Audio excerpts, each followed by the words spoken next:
tardes, bienvenidos a Canarias al Día, bienvenidos al tiempo de entrevista, al tiempo de analizar la actualidad. Esta semana el Cabildo de Tenerife, a través del Instituto de Atención Social y Sanitaria, presentaba un estudio elaborado por la Universidad de La Laguna en el que se analizaba la situación de mujeres mayores de 65 años víctimas de violencia de género. Quiero que vean este titular con nosotros. 1 de cada 3 mujeres atendidas por violencia de género en Tenerife ha convivido más de 50 años con el agresor. Esta es una de las muchas reflexiones, de las muchas conclusiones que podemos extraer de este informe, de este estudio, pero qué mejor que nos lo explique quien ha sido su coordinadora, la profesora de Sociología de la Universidad de La Laguna, Marta Jiménez, que ya nos acompaña. Marta, gracias por estar con nosotros. Buenas tardes, gracias a ustedes por contar con nosotras y darnos la oportunidad de exponer algunos de los resultados de este trabajo. Sí. La verdad que estas son las típicas noticias que nos encontramos en prensa y que decimos, esto necesita o requiere de una entrevista en la tele para profundizar un poquito mejor en algunas de esas conclusiones como la que hemos visto, pero un poco para contextualizar, Marta, ¿cuál ha sido la metodología que se ha seguido en este trabajo?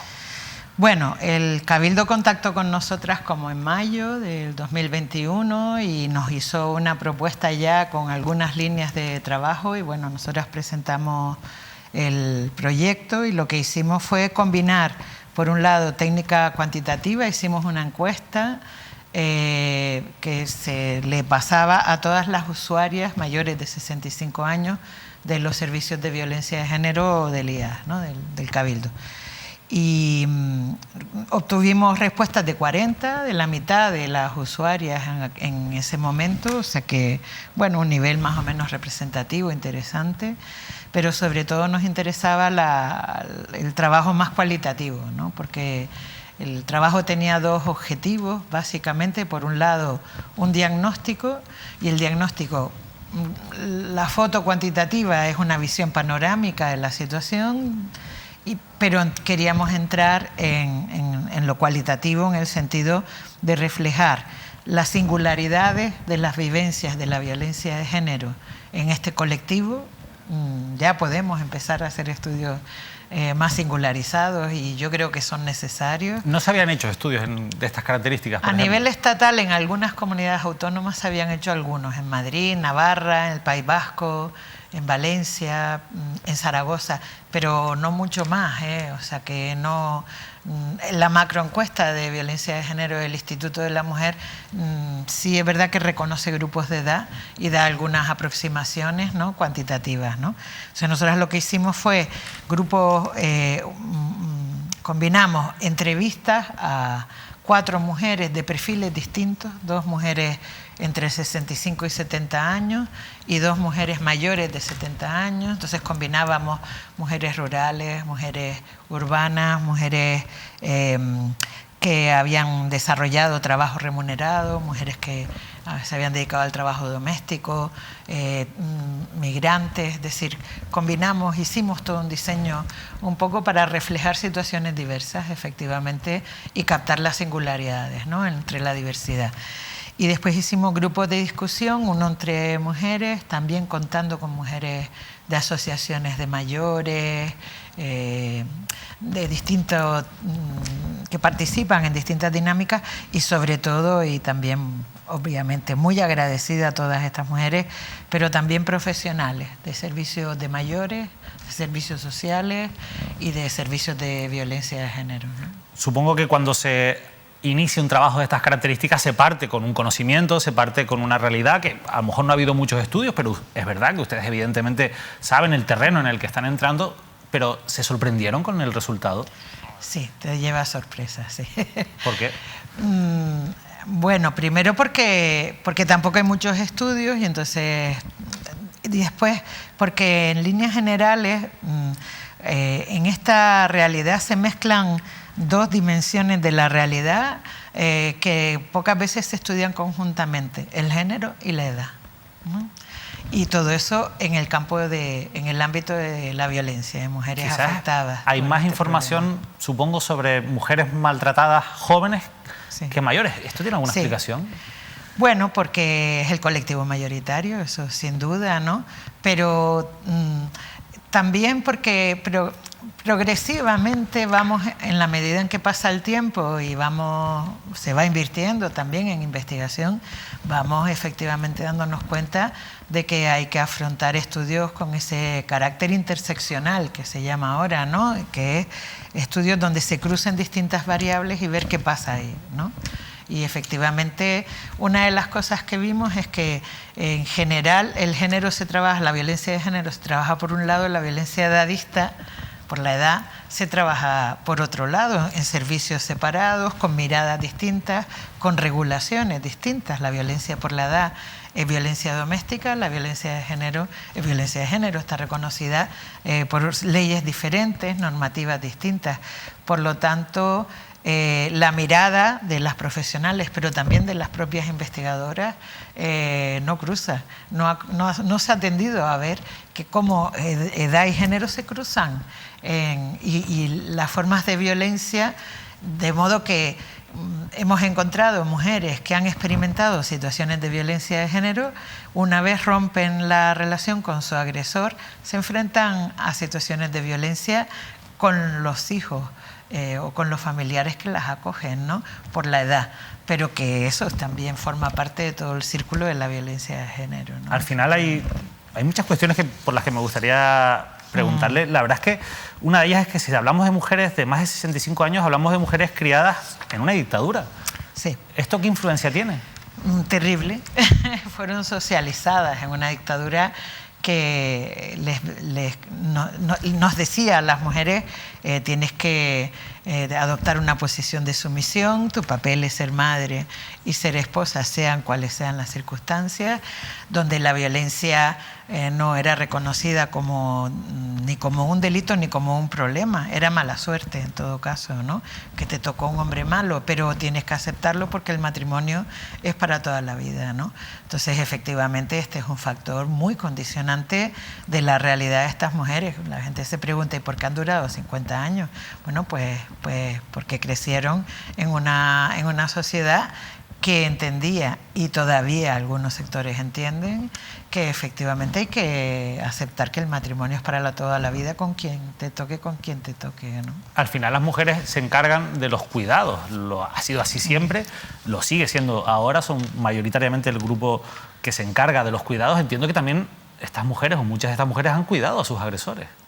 Sí, esa forma parte de la realidad que observamos, ¿no? ¿Y esto cómo afecta a la salud mental de estas personas? A mí es una de las cuestiones que más me preocupa, o más quisiera saber, ¿no? Pues ¿Cómo las encontraron ustedes? Yo creo que están sanas para lo que han vivido o lo que pueden estar viviendo todavía, porque un 25% de ellas todavía conviven con sus agresores, no han roto el vínculo, no han roto la relación, han pedido ayuda a los servicios de violencia porque ya bien se ha despejado que pueden ser atendidas sin presentar denuncia y sin requerírseles que rompan la relación. Y entonces, pues efectivamente, sí aparecen problemas de salud física y mental en el colectivo, clarísimamente en unas tasas elevadas. Uno de los problemas que constatábamos, por ejemplo, y que de las cosas que a lo mejor hay que empezar a trabajar con los servicios sanitarios, que es un servicio muy importante para identificar y detectar su situación, es que si va una chica joven a un médico y el médico ve que tiene situaciones de ansiedad, tiene incluso lesiones y tal, es fácil que el médico o la médica piense aquí puede haber una situación de violencia de género, ¿no? En el caso de las mujeres mayores eso se puede entender como un problema de edad y no como un problema de violencia. O sea, entonces, fallan, digamos, las herramientas de detección fallan más en personas mayores. Porque claro, en una mujer mayor puede haber enfermedades y puede haber problemas de ansiedad y todo esto por la edad, pero los médicos no preguntan. Ellas dicen, la mayoría dicen que nunca les había preguntado el médico o la médica si tenían situación de violencia de género. Entonces los protocolos de detección hay que reactivarlos y adaptarlos a este colectivo, es una de las cosas que efectivamente comprobamos. De hecho, había algún caso que nos contaba que cuando ella ya por fin se decidió a empezar a dar pasos y le pidió una certificación a la doctora de unas agresiones que le había hecho el marido en un momento determinado, y la doctora un poco que le dijo, pero ¿cómo te vas a plantear ahora eso si ya llevas 50 años? Nadie te va a creer, ¿no? Pues es todo lo contrario. Ese hecho de que ella lleve 50 años aguantando debe ser considerado un factor para darle prioridad y activar todos los protocolos habidos por haber en los servicios. ¿Existe, digamos, una red de protección para que puedan dar ese paso en la actualidad? Es decir, porque al final estamos hablando de personas que son muy vulnerables, ya no solo por la violencia de género, sino también por la edad. Sí, no, existe. Existe en Canarias un protocolo de intervención interinstitucional donde hay varias consejerías del gobierno, están los ayuntamientos, los cabildos fundamental, está los cuerpos de policía. Hay algunos servicios que no están y que a lo mejor debían estar. Efectivamente, nosotros una de las propuestas que le hacemos al cabildo es que a lo mejor en ese protocolo interinstitucional deben estar los servicios sociosanitarios, ¿no? Por ejemplo, ¿no? Porque son espacios donde efectivamente ellas están, ¿no? Ahí está sanidad, pero efectivamente uno de los problemas que tenemos es ese papel de las personas que están en los servicios a los que ellas acuden, que las personas puedan hacer interpretaciones de los protocolos, ¿no? Entonces todavía hay que afinar muchas cosas y en el caso de ellas probablemente haya que identificar a lo mejor situaciones en esos protocolos para que el personal sanitario, las policías, las guardias civiles, el personal y la gente de las asociaciones de mayores, de los servicios sociosanitarios, agudicen un poco la mirada y contemplen que a lo mejor detrás de una mujer en una situación que uno ve que no está muy bien, puede haber una situación de violencia de género, ¿no? Y hay que ayudar a la detección y hay que acompañarlas, no hay que imponerles nada, simplemente informarlas y acompañarlas, ¿no? ¿Han detectado diferencias entre mujeres que viven en zonas urbanas y mujeres que viven en zonas rurales? Sí, el espacio no es un sitio neutral. La vida social se despliega de forma distinta en los espacios y la ruralidad aquí pesa. ¿En qué ámbitos hemos visto singularidad? El nivel cultural de las mujeres es menor en los espacios rurales que en los urbanos. Y es un factor que influye. Influye, no es determinante, pero influye. No es excluyente, es decir, hay mujeres con títulos universitarios, hemos trabajado con algunas de ellas con títulos universitarios que han vivido más de 50 años una situación de violencia. Pero es verdad que mayoritariamente no tienen estudios, ¿no? Y en los entornos rurales más peso. Los entornos rurales, las dinámicas comunitarias tienden a presionar para que no se rompa la relación. Pesa mucho. Bueno, una de las intervinientes nos llamaba la atención sobre que no nombrábamos a la iglesia, ¿no? Y ella decía, pero estas mujeres van a la iglesia. Y en la iglesia se les dice, sé buena esposa, sé buena madre, etcétera, ¿no? Ella nos proponía, pues hay que poner carteles en las iglesias, ¿no? Llamando a que la violencia de género no hay que tolerarla. Pues bueno, a lo mejor, no contravenir, pero sí informar. Pero hay un mayor nivel de tolerancia, por tanto, en las zonas rurales. Sí. Más que tolerancia, es más conservadurismo, ¿no? Yo creo que hay una percepción de que romper un matrimonio, y además en personas mayores, es un drama, es un vacío. Y realmente, lo que estamos comprobando es que efectivamente todavía tenemos vacíos en el acompañamiento institucional que hace que en muchos casos romper la relación con el agresor pueda ser un salto en vacío. Y puede ser comprensible porque ellas sobreviven a la siguen conviviendo, ¿no? Por ejemplo, constatamos que en los entornos rurales, por ejemplo, el agresor se queda en el entorno y las órdenes de alejamiento están, pero son temporales y el agresor normalmente hacia afuera no da la impresión de ser una persona violenta, la violencia la practican hacia el interior. Entonces hay casos en los que ellos trabajan el apoyo comunitario, ¿no? Y se ponen ellos de víctimas, ¿no? Entonces hay pues situaciones en las que hay guardias civiles que no respaldan a las mujeres, o situaciones donde los jueces también, por ejemplo, en el entorno rural, las casas suelen ser casas de familias grandes y tal, y que suelen tener incluso 2 plantas, ¿no? Bueno, pues hay casos en los que el juez determina que él viva en la planta baja y en la planta alta. Es decir, determina que se mantenga un nivel de convivencia que no es comprensible. ¿Y en estas situaciones qué papel han jugado los hijos y las hijas? Bueno, los hijos y las hijas en primer lugar son víctimas, aunque no las reconocemos como tales, porque en la actualidad solo se ha reconocido a los menores. Nos ha costado que reconozcan a los hijos y las hijas como víctimas, ya se les reconoce, pero el pacto de Estado se quedó en los menores. Claro, estamos ante personas adultas, ¿no? Y entonces las situaciones de los hijos y las hijas son diversas, ¿no? Hay hijos y hijas que han apoyado a sus madres, las han ayudado a proceder a la ruptura y las han acogido y las están apoyando abiertamente. Y después hay algunos casos en los que los hijos o las hijas, incluso divididos, hay unos que apoyan y otros que no, y algunos apoyan al agresor, ¿no? Entonces, efectivamente, una de las cosas que nosotros planteamos en este estudio es que se debe dar el paso a su reconocimiento como víctima para que los servicios de violencia de género puedan ofrecerles a estos hijos y a estas hijas voluntariamente, a quienes quieran, apoyo psicológico, acompañamiento en el asesoramiento de qué hacer con sus madres, ¿no? En cómo acceder a las ayudas que existen, etcétera, ¿no? Y yo tengo que decir que este es un tema estratégico, este es un tema importante, ¿no? Porque te pones en esa posición de hijo, hija, y Dios mío, esas personas han crecido en un entorno súper conflictivo, muy doloroso, a veces al margen de la situación de violencia, pero indirectamente han crecido en un contexto donde no se sabe resolver los conflictos, por ejemplo.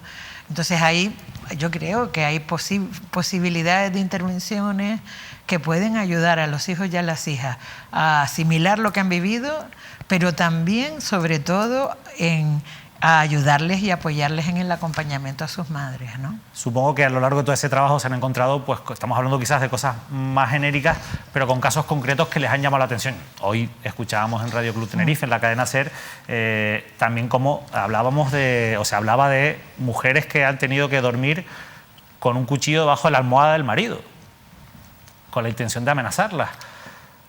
Esto entiendo que a ustedes les llama la atención, pero supongo que cosas como estas, que pueden ser muy llamativas, son más habituales de lo que podemos pensar. Sí, yo de eso lo relato porque es que no hubo un caso, es que hubo bastantes. Hubo más de un caso. Sí, hubo bastantes. Si fuera un caso único no lo contaba, pero no, es que varias mujeres nos contaban que durante décadas estuvieron durmiendo con un marido que ponía un cuchillo debajo de la almohada, ¿no? Esto da la medida de... Yo al alumnado en género, yo doy sociología del género, les digo, hombre, las relaciones de género suponen reconocer que el poder está en la cama, ¿no? Bueno, pues esto es lo más gráfico que uno se puede encontrar en esta situación. El poder está en la cama y la violencia está abiertamente explícita y materializada en un arma, ¿no? En un arma que puede ser un uso cotidiano, pero que adquiere un contenido de violencia, ¿no? Una de las cosas que yo quería preguntar es, bueno, ¿cómo se manifiesta esa violencia? Porque probablemente se manifieste de diferentes maneras. Quizás este es uno de los ejemplos, bueno, más llamativos, ¿no? Porque al final simboliza muy bien de lo que estamos hablando, pero ¿de qué otras maneras se manifiesta esa violencia? Bueno, se dan todas las formas de violencia, todas las formas que están reconocidas como formas de violencia, ¿no? Hasta la violencia física está muy presente, la han vivido la mayoría, bueno, la mayoría han vivido todas las formas, la psicológica todas la han vivido, la sexual es la gran invisible porque son mujeres mayores que hablarles de sexualidad es como que... pero cuando les haces preguntas concretas de si se han visto obligadas a realizar prácticas sexuales que ellas no querían o tener relaciones sexuales por miedo al marido y a la amenaza y todo esto, y entonces en esos casos te dicen que sí. O sea que ha habido violencia sexual y probablemente de una manera bastante masiva. Violencia psicológica, violencia sexual, violencia física y violencia económica, que fue una de las sorpresas, no porque una no pensara que no existía, sino por la forma que adquiere, porque la percepción que tiene, donde los tópicos que aplicamos a las mujeres mayores se te caen, ¿no? La visión que una tiene de esas mujeres, de esa generación y tal, es como son dependientes económicamente porque nunca trabajaron, nunca tal, porque incluso muchas decían que los maridos no la dejaban trabajar, etcétera. Sin embargo, una de las cosas que vimos es, primero, que estaban excluidas totalmente de toda la toma de decisiones del mantenimiento de la vida familiar, de los gastos y tal. Pero lo más sorprendente es que los agresores, una parte importante de los agresores, se desentendían totalmente de la provisión de cosas tan básicas como la comida de la familia. Y entonces ellas han tenido que desarrollar estrategias de supervivencia de toda la... O sea, eran anuladas económicamente. Anuladas económicamente, pero además ellos se desentendían del mantenimiento de la familia. Y entonces, o sea, siempre pensábamos que al final ellos eran mantenedores, tampoco han sido mantenedores. E incluso en algunos casos de mujeres que tenían trabajos más o menos dignos y estables y tal, ellos se apropiaban de su dinero y muchas de ellas al final han tenido que vivir que se han apropiado del patrimonio, incluso del heredado por ellas, con la complicidad de algún juez por el camino, ¿no? Entonces, efectivamente, la violencia económica adquiere mucho peso en este colectivo. ¿Por qué? Porque, claro, es verdad que muchas de ellas no han trabajado en la economía regular. Hay muy poquitas que tenían pensiones de jubilación. Una parte de ellas, unas pocas, tienen pensiones no contributivas por discapacidad, sobre todo por no tener ingresos, pero... El problema al que se enfrentan muchas de ellas es, primero, muchas de ellas no han denunciado. Una de las características es que denuncian menos que las mujeres jóvenes. Prefieren no denunciar por violencia, sino pedir el divorcio, que para ellas ya eso es como un paso de gigante. Pero claro, al pedir el divorcio no se les reconoce como víctimas de violencia y entonces, en todo caso, los jueces determinan pagos compensatorios por el divorcio. Pero claro, los maridos no se las pagan, ¿no? Las castigan todavía. Entonces, y ellas han tenido que huir, están viviendo con sus hijos. Entonces hicimos un estudio de todas las ayudas económicas que existen para las mujeres víctimas de violencia. No hay ninguna específica para ellas. Ninguna ayuda directa específica. Directa para las mayores, ¿no? Para las víctimas de violencia hay. Pero las ayudas para las víctimas de violencia están sometidas a la edad. Entonces, la RAI, por ejemplo, renta activa de inserción, pero las mujeres está vinculada a la inserción laboral. Las que les dan directamente el ISI son una ayuda puntual, una vez y ya está. Entonces, muchas mujeres no tienen ingresos de nada y las ayudas, muchas veces en la renta básica mínima y tal, te calculan los ingresos de la unidad familiar y ellas están viviendo con sus hijos. Y entonces se quedan sin ingresos, ¿no?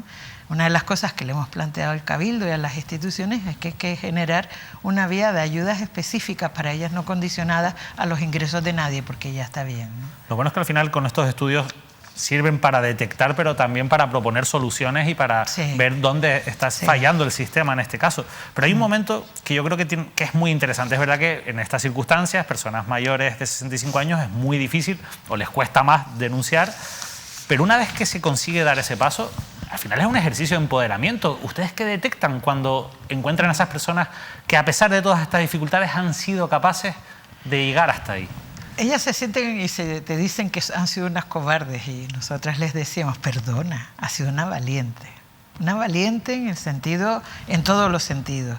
Ha sobrevivido a un marido que te maltrataba durante años y ha sobrevivido al pánico que te estaba provocando en la tal. Pero no solo eso, han sacado para adelante a su familia, sin ellos y a pesar de ellos, ¿no? Y a pesar de toda esta situación de violencia.